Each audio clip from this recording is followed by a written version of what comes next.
Oh, hey, Mason, look. Well, hey, yourself. What are you doing? Taking your Halloween costume out for a jog? What are you looking at? No, it gets me in the mood. See, Eden asked me to hand out some of her invites for her. And believe it or not, I have one of them here for you. Yeah. Me? You mean I'm actually to be a guest at this shindig? Well, I'm sure she gave a lot of thought before she decided to invite you, but, it's yours. Mason Capwell, that's me. Listen, when you get through being messenger of the gods, I want to have a little talk with you. Okay, well, I will be back in about an hour or so. Great. You don't have one in there for Mary, do you? No, I don't know. Let's see. Mary. Duvall. Yeah, I could give it to her now, but I think she's on duty, isn't she? Why don't you let me give it to her? That way I'd feel that I'd contributed something to this little soiree. All right. Fine with me. Thanks. Sure. Well, you go ahead and complete the your appointed rounds. I'll talk to you when you get back. Okay.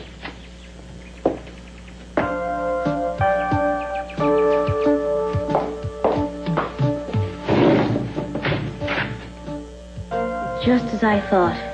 Mary's on duty the night of the party. That's not going to do it all. Gotta get that other nurse.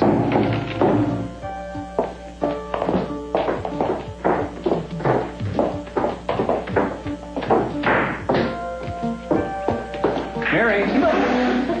Mason! If I startled you, it's for a good cause.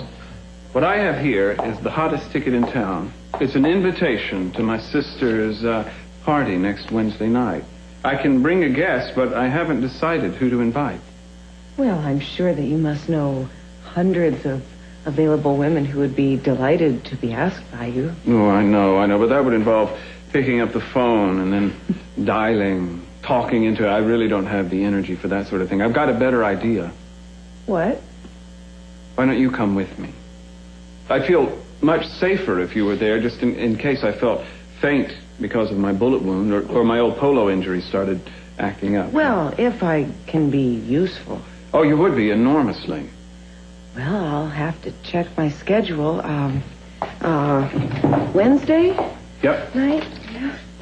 Oh, I'm working Wednesday night. Well, can't you switch with somebody or bribe somebody to take your place? Not really, not without Gina's permission.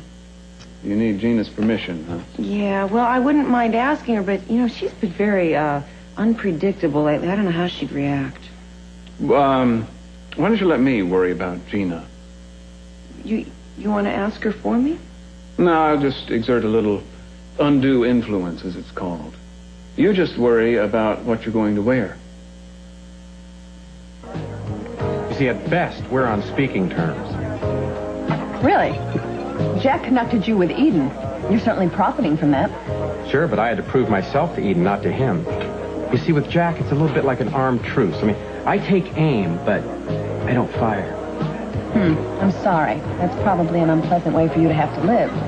But I would think that you would have forgiven him after everything he's done for you already. No matter what Jack Lee has done for me, it can never make up for what he did to my mother. Getting her pregnant and then just walking out of her life. What a guy.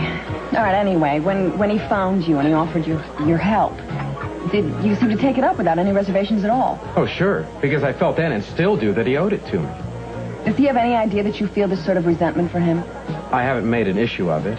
Not like you. I've never accepted any favors from him either. I don't need him much anymore either. What do you need, Kirk?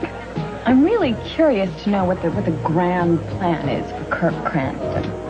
Grand plan to make my own way in the world for a change. Be my own boss and not owe anything to anybody. Well, from what I understand, you've already done that. You built your own management consultant firm. You were a success on your terms. You were your own boss. And then you gave all of that up to work for Eden and the Capwells. It's like starting over, and starting over with something that you can't control. Maybe. You're working for somebody else now. What's the point?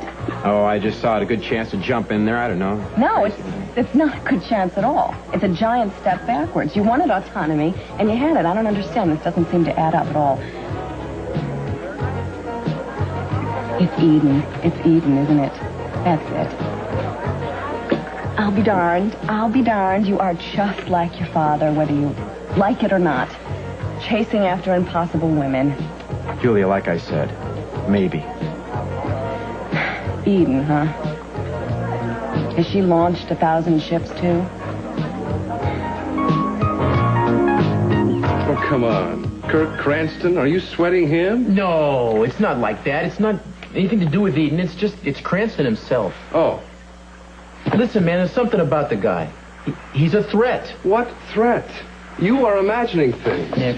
This has nothing to do with Kirk. This has to do with Eden that you're worried about. Well, what if I am? I mean, you know, she's only the most important thing in my life. And you are the most important thing in her life. Do you really think that a guy in a three-piece suit could take her away from you? He's a lot more than a guy in a three-piece suit. Listen, you and Eden have an incredible commitment to each other. You have gone out and bought her a house. It would be a terrible mistake if you doubted her devotion to you for 1 second. But, man, you don't understand. She's not herself. She's walking around like she's about to go over the edge all the time. Every time I get her calmed down a little bit, he shows up and starts stoking her obsession all over again. What obsession? This thing about her father, letting her father die. And not only that, he's involving himself in every aspect of her life. Well, do you know they work together, huh? Well, nobody has to work that closely together, I'm sorry. You should see the way this guy operates. Every smooth move he